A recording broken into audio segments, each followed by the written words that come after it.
Good evening, नमस्कार। जैसा कि लास्ट टाइम हमने डिस्कस किया था रिगार्डिंग कि ऑस्टियोआर्थराइटिस के बारे में हमने डिस्कस किया था कि ऑस्टियोआर्थराइटिस क्या होता है, वो कितने प्रकार का होता है, कैसे होता है, उसका क्या क्या लक्षण है, उसको कैसे डायग्नोज करते हैं।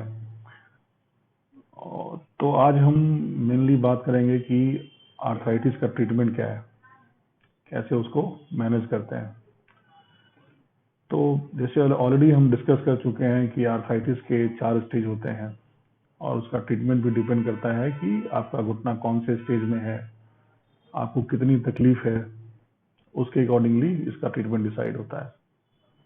तो नॉर्मली अगर एक्सरे वाइज जाएं तो हम लोग स्टेज 1, स्टेज 2, स्टेज 3 ऑस्टियोआर्थराइटिस को दवाइयों से, एक्सरसाइज से, लाइफस्टाइल मॉडिफिकेशन से उसको ट्रीट कर सकते हैं।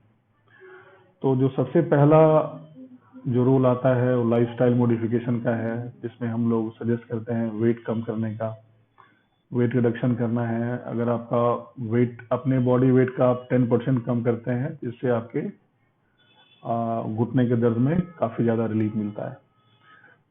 तो वेट रिडक्शन, वैसे एक्टिविटीज़ को अवॉइड करना है जिससे घुटने पे ज़्यादा स्ट्रेस पड़ता हो, जैसे कि ज़मीन पे नीचे नहीं बैठना है, स्क्वाटिंग नहीं करना है, सीढ़ी चढ़ना उतरना कम करना है, टॉयलेट में कमोड का इस्तेमाल करना है। तो apart from lifestyle modification, physiotherapy का भी अच्छा रोल है। नॉर्मली फिजियोथेरेपी से फ़ायदा ये होता है कि आपका जो मसल्स है, आपका जो बोन है, आपके मसल्स मजबूत होते हैं और आपका अगर मसल स्ट्रांग होता है तो इससे आपका जॉइंट अनलोड होता है, जॉइंट के ऊपर लोड कम आता है, इससे आपको पेन में रिलीफ मिलता है। So good physiotherapy is very helpful. So आप अपने फिजियोथेरेपी से कंसल्ट कर सकते हैं, इनके लिए कुछ दिन आप फिजियोथेरेपी करवा सकते हैं या घर पे खुद से एक बार ट्रेनिंग के बाद कर सकते हैं। कुछ दवाइयाँ होती है, जैसे कि दवाइयाँ नॉर्मली 2 प्रकार की होती हैं जो कि आर्थराइटिस में यूज किया जाता है। पहला होता है कि एक आपके पेन और सूजन को कम करने के लिए, तो एंटी इन्फ्लामेटरी मेडिकेशंस कहते हैं उसको। तो इनका एक लिमिटेड रोल है, ये कुछ दिनों के लिए दिया जा सकता है, जैसे हफ्ता दिन, 10 दिन, 15 दिन के लिए खा सकते हैं। तो ये एक्यूट सिम्टम्स जो पेन होता है उसको कम करने के लिए होता है। और दूसरे प्रकार की जो दवा है जिसको बोलते हैं कि डिजीज मॉडिफाइंग एजेंट्स, जो कि आपकी डिजीज को चेंज करता है, आपकी डिजीज जो आर्थराइटिस है उसको ठीक करने की कोशिश करता है। तो इसमें बहुत सारी दवाइयाँ आज के दिन में मार्केट में हैं, जैसे कि आप जानते होंगे ग्लूकोसामिन सल्फेट, कॉन्ड्रोटिन सल्फेट, एंडिनिचर, टाइप 2 कोलाजिन, डाइसेरिन, लुपिफेस्टिन। सो ये सब दवाइयाँ हैं जो कि आपकी डिजीज प्रोसेस को मॉडिफाई करती हैं, उसको ठीक करने की कोशिश करती हैं। तो नॉर्मली स्टेज 1, स्टेज 2, स्टेज 3 में हम लोग नॉर्मली, जैसा मैंने बताया कि लाइफस्टाइल मॉडिफिकेशन, फिजियोथेरेपी और इन सब मेडिकेशन का रोल है। इससे नॉर्मली पेशेंट ठीक रहते हैं। बट एक बार आपका घुटना स्टेज 4 में चला जाता है, आपकी तकलीफें बढ़ जाती है, तो फिर इसमें सर्जिकल ऑप्शंस आते हैं। तो सर्जरी कब कंसीडर करना चाहिए, बहुत इंपॉर्टेंट है। तो नॉर्मली सर्जरी हम लोग कंसीडर करते हैं तब जब मान लीजिए कि आपका डे टू डे जो रूटीन एक्टिविटीज है लाइफ का अफेक्ट हो रहा है, खासकर आपको चलने में दिक्कत हो रही है। नॉर्मली जमीन पे बैठ कर उठना, सीढ़ी चढ़ना उतरना में दिक्कत स्टेज 3 से ही शुरू हो जाता है, स्टेज 2, स्टेज 3 से शुरू हो जाता है। लेकिन अगर आपको चलने में तकलीफ हो रही है, आप 50 मीटर, 100 मीटर नहीं चल पा रहे हैं, घुटना आपका टेढ़ा हो गया है, जिससे कि आपका जो चलने का जो तरीका है उसमें बदलाव आ गया है, तो अगर ये सब सारी सिम्टम्स आप में हैं तो आप एक कैंडिडेट हैं सर्जरी के लिए। तो सर्जरी में क्या करते हैं, सर्जरी में आज के डेट में मल्टीपल ऑप्शंस हैं। तो जो सबसे कॉमनली आप सभी जानते होंगे कि जॉइंट रिप्लेसमेंट सर्जरी होता है घुटने के लिए। तो जॉइंट रिप्लेसमेंट सर्जरी भी आजकल 2 तरीके का होता है। एक तो जिसमें घुटना पूरा बदला जाता है, जिसको कि टोटल नी रिप्लेसमेंट कहते हैं, और दूसरा जो होता है, एक होता है पार्शियल नी रिप्लेसमेंट, जिसको कि यूनिकॉन्डाइलर नी रिप्लेसमेंट कहा जाता है। तो ये आ, हर पेशेंट पार्शियल नी रिप्लेसमेंट के लिए, I mean they don't satisfy the criteria for partial knee replacement, तो उसके कैंडिडेट्स अलग होते हैं, उसके बारे में हम बाद में डिस्कस करेंगे। पहले ये बेसिकली समझ लें कि सर्जरी क्या होता है और कैसे करते हैं उसको, उसके क्या फायदे हैं, क्या नुकसान है। कब करना चाहिए, कब नहीं करना चाहिए, इन सब बातों के बारे में डिस्कस करेंगे। तो सबसे कॉमनली जो सर्जरी होता है वो टोटल नी रिप्लेसमेंट होता है। एक बात और मैं कन्फ्यूजन क्लियर कर देना चाहता हूँ कि जैसा कि सोसाइटी में ऐसा मिसकॉन्सेप्शन है कि नी रिप्लेसमेंट का मतलब होता है कि पूरा घुटना काट कर हटा देना और दूसरा घुटना लगा देना। ऐसा नहीं है। नॉर्मली ये गलत वर्ड यूज हुआ है, it's a misnomer. Ideal word जो होना चाहिए वो नी रिसर्फेसिंग होना चाहिए। इसमें पूरे घुटने को नहीं हटाया जाता, सिर्फ घुटना का 8 से 10 मिलीमीटर जो बोन होता है, जो आपका बोन खराब हो गया है, जो ऊपरी परत होता है, सिर्फ उसी को हटाया जाता है और उसी के ऊपर उसी साइज का, उसी थिकनेस का इम्प्लांट लगाया जाता है। सो ये knee resurfacing is the right word. तो नॉर्मली ऑपरेशन जो है, ये नॉर्मली ऑपरेशन हम लोग प्रिफर करते हैं कि अगर आपका उम्र 50, 55, 60 साल के ऊपर हो तो ये ऑपरेशन करना ज़्यादा सही रहता है।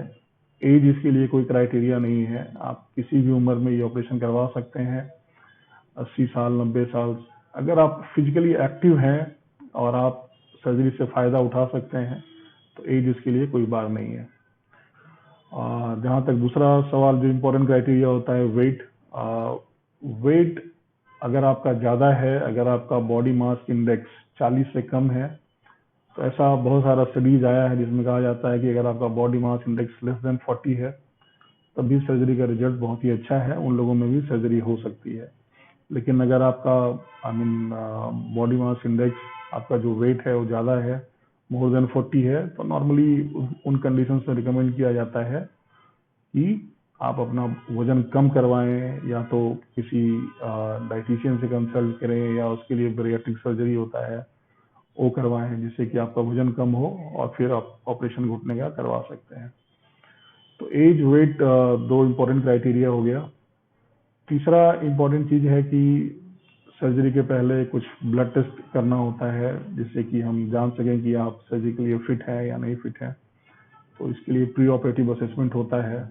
नॉर्मली सर्जरी में 1 से 1.5 घंटे का समय लगता है एक घुटने का करने में, और मरीज को, पेशेंट्स को अस्पताल में 2 से 3 दिन रहने की जरूरत पड़ती है। सर्जरी के बाद बहुत लोग ऐसा समझते हैं कि बहुत दिनों तक बेड पर रहना पड़ता है या चलना नहीं होता है। ऐसा बिल्कुल नहीं है। नॉर्मली जो मॉडर्न टेक्निक से सर्जरी होती है, इसमें हम लोग बहुत छोटा इंसिजन में ऑपरेशन करते हैं, जिसको कि MIS टेक्निक या मिनिमली इन्वेजिव सर्जरी कहते हैं। तो इसमें मरीज अगले दिन से खड़ा हो जाता है। मरीज को अगले दिन से हम लोग खड़ा करते हैं, पूरा वजन डाल के चलने के लिए कहते हैं। तो आप अगले दिन से मोबिलाइज हो सकते हैं, अगले दिन से खड़े हो सकते हैं, चल सकते हैं। बहुत सारे पेशेंट का कंसर्न रहता है कि ऑपरेशन के बाद बहुत ज़्यादा दर्द होता है। ऐसा नहीं है, क्योंकि जो भी मॉडर्न एनेस्थीसिया टेक्निक है, इसमें बहुत सारे नए नए टेक्निक्स आ गए हैं, जिससे हम लोग की ऑपरेशन के दौरान और ऑपरेशन के बाद आपको दर्द नहीं हो, इसके लिए सारा जो अरेंजमेंट होता है वो करते हैं कि आपको ज़्यादा पेन फील नहीं हो। तो पेन का पार्ट हम लोग बहुत अच्छे से संभालते हैं। हमारी पूरे एनेस्थीसिया की टीम होती है जो इस पार्ट को देखती है कि सर्जरी के बाद आपको पेन नहीं हो। तो ऑपरेशन के बाद आप चल सकते हैं। नॉर्मली जो स्टिचेज होते हैं घुटने में, वो 14 दिन के बाद निकाले जाते हैं। कुछ लोगों को सर्जरी के बाद कुछ फिजियोथेरेपी की जरूरत पड़ती है। नॉर्मली ऑपरेशन के बाद घुटने का मूवमेंट प्रॉपर हो, आपकी मसल्स की प्रॉपर स्ट्रेंथनिंग हो, इसके लिए हम लोग कुछ दिनों के लिए फिजियोथेरेपी रिकमेंड करते हैं, जिससे कि आप बैक टू नॉर्मल जल्दी आएँ। और कई बार आपको कुछ हेल्प चाहिए होता है, तो physiotherapist will help you to get back to your normal life. So ये सब चीज़ें हमने इस टॉक में डिस्कस किया है। आगे के अगले टॉक में हम लोग डिस्कस करेंगे कि पार्शियल नी रिप्लेसमेंट, जैसे कि इस टॉक में हमने डिस्कस किया कि टोटल नी रिप्लेसमेंट क्या होता है, कैसे करते हैं। तो अगले टॉक में डिस्कस करेंगे कि पार्शियल नी रिप्लेसमेंट क्या होता है, कौन से पेशेंट्स में किया जा सकता है, कौन से पेशेंट्स में नहीं किया जा सकता है, ठीक है। और टोटल नी रिप्लेसमेंट भी 2 प्रकार का होता है। एक होता है क्रूसियस रिटेनिंग, जिसमें कि हम लोग लिगामेंट को प्रिजर्व करते हैं। एक होता है क्रूसियस सेक्रीफाइसिंग, जिसको लिगामेंट को काट देते हैं। इसके बारे में हम लोग